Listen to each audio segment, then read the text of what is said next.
Hey, happy Valentine's Day, everyone. Welcome to your February 2025 astrological forecast.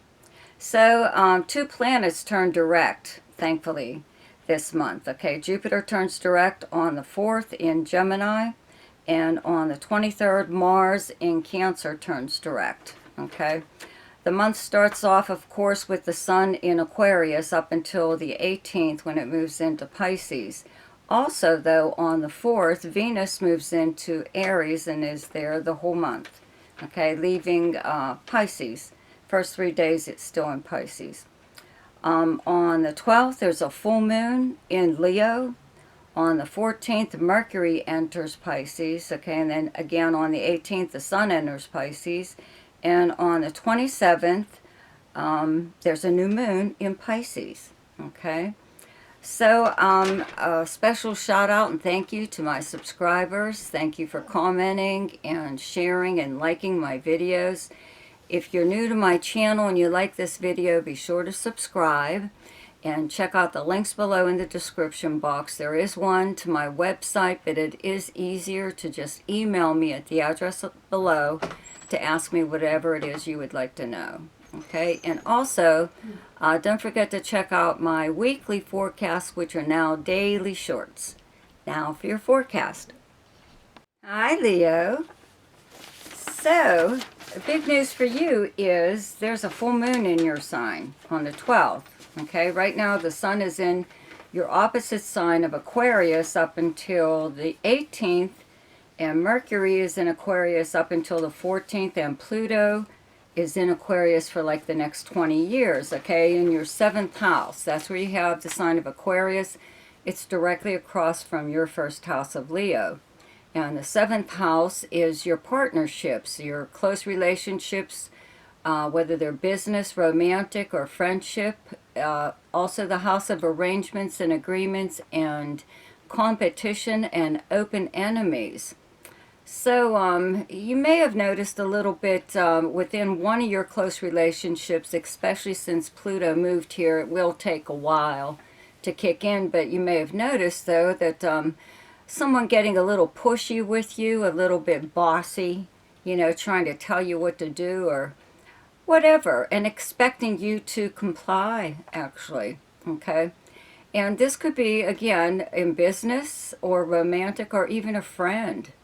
And with the Sun and Mercury in your 7th house at this time, you're probably having an awful lot of contact or conversations or something or other within at least one of your close relationships, okay?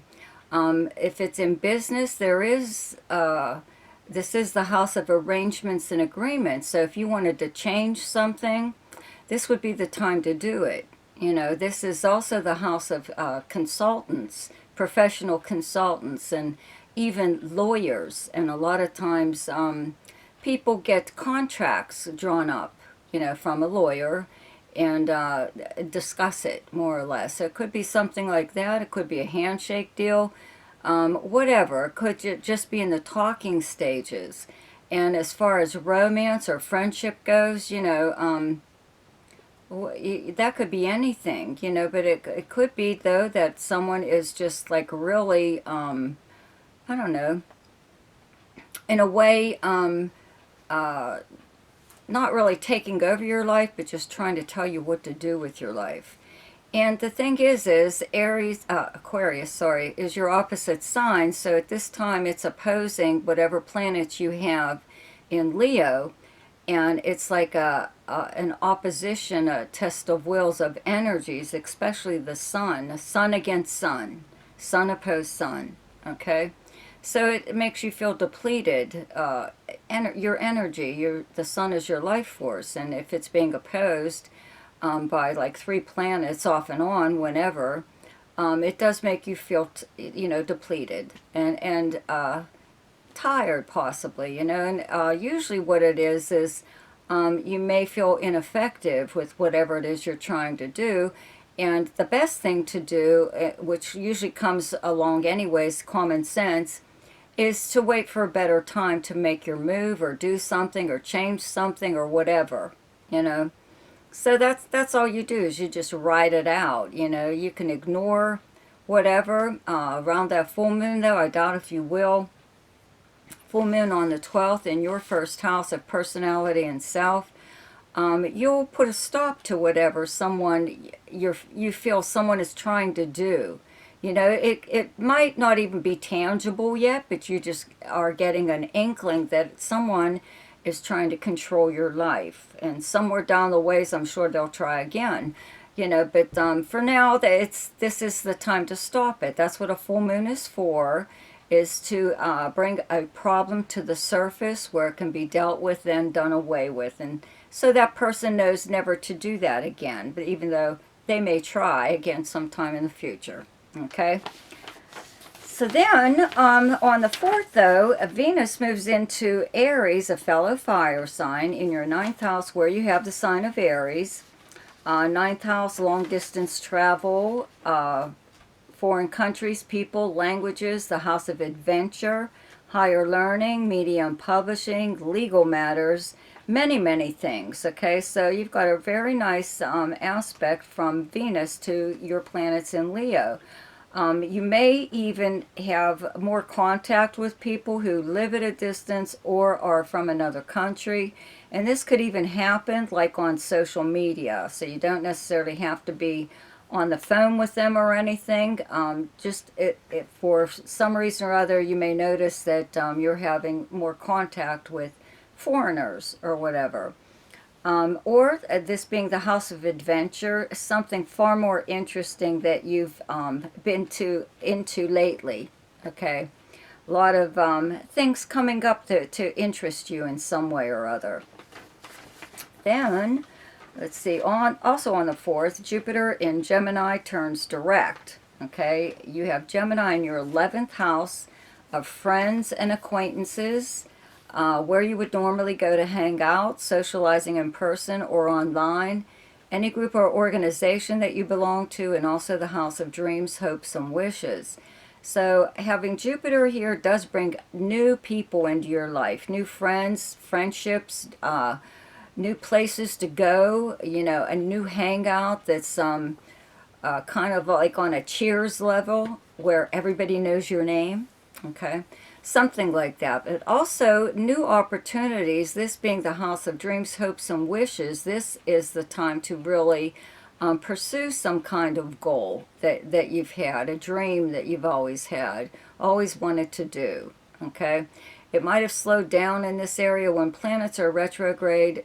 They give you the opportunity to review like your progress so far or change your mind about something. And then when they turn direct, you can make that move or do whatever. But so things might have slowed down a little bit in this area, but now they're picking up again with Jupiter turning direct. This is also the house of any group or organization that you belong to. So you may be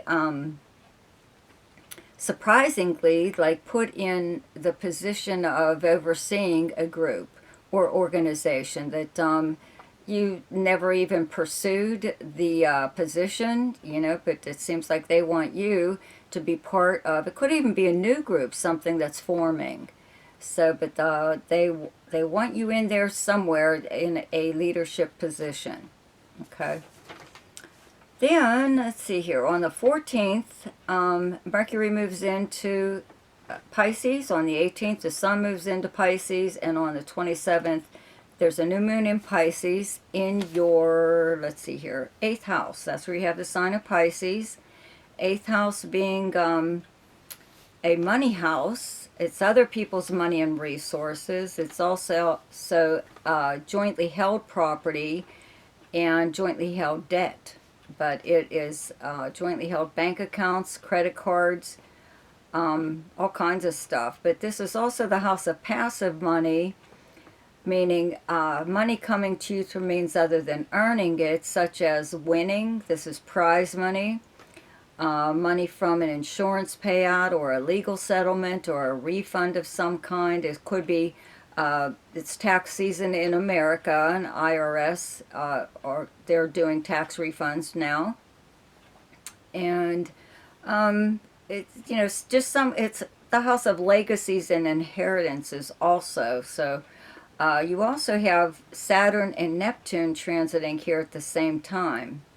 Okay, so, you know, having access to whatever you previously had access to. Let's say the use of something, you know, from someone, okay, that used to let you use whatever, okay.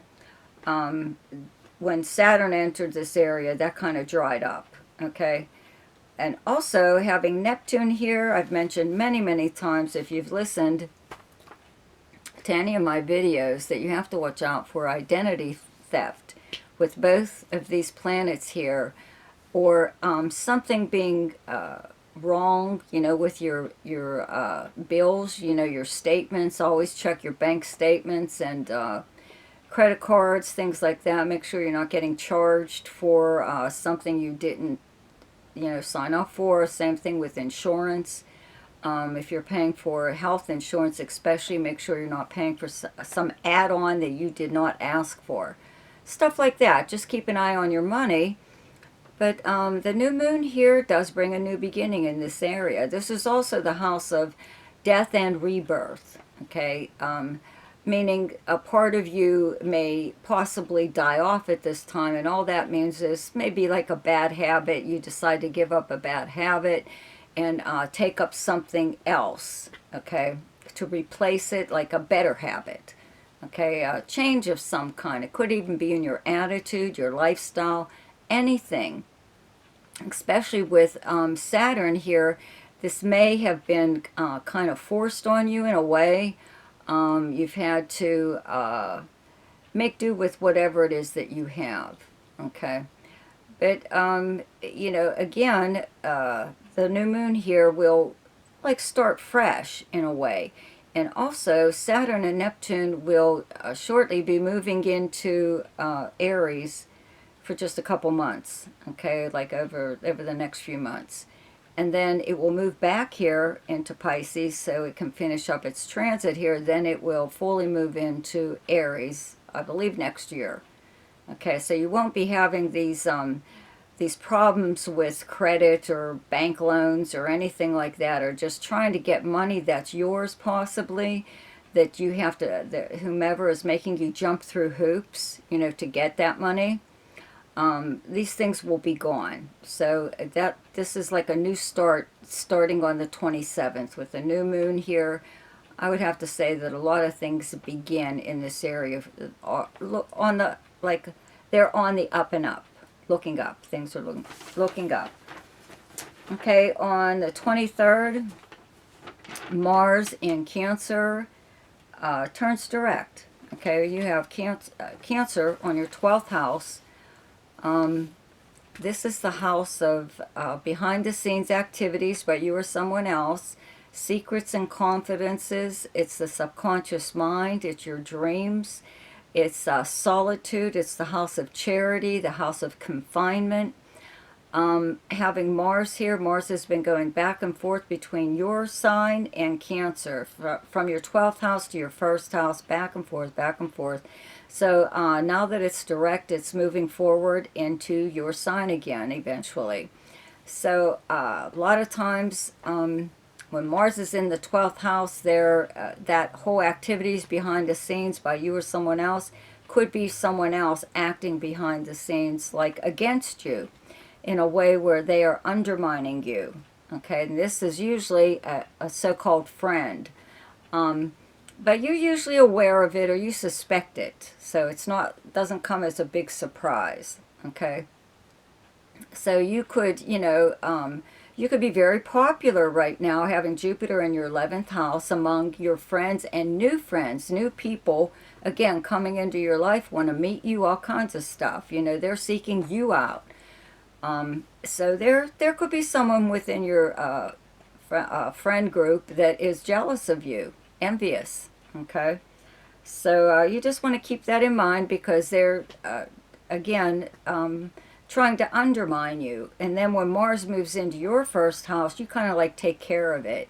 You let them know who's boss, more or less, you know. Like, whatever, with this going back and forth like this, the way Mars has been doing this, your 12th house, your first house, your 12th house, your first house. And I believe that's what's been happening. You may have had problems with someone within your group of friends or a group or organization that you belong to.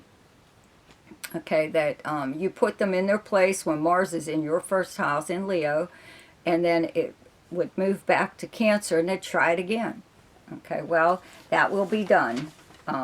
Especially after Mars moves into your into Leo in your first house and finally moves forward normally. Okay, so the best time to do something each month is when the moon is in your own sign, and the moon is in Leo on the 10th, 11th, and 12th. The best time to lay low is when the moon is in your opposite sign, and your opposite sign is Aquarius, and those dates are the 25th and 26th. The best time for romance, recreation, creativity, fun, gambling, and speculation, and anything to do with children is the 6th, 7th, 8th, 20th, 21st, and 22nd. The best time for money is the 1st, 13th, 14th, 15th, 27th, and 28th. The best time for your career is the 4th and 5th, and the best time for communication and travel is the 2nd, 3rd, 15th, 16th, and 17th. So I hope you enjoyed your forecast for February. Be sure to check out my weekly forecasts, which are now daily shorts. See ya!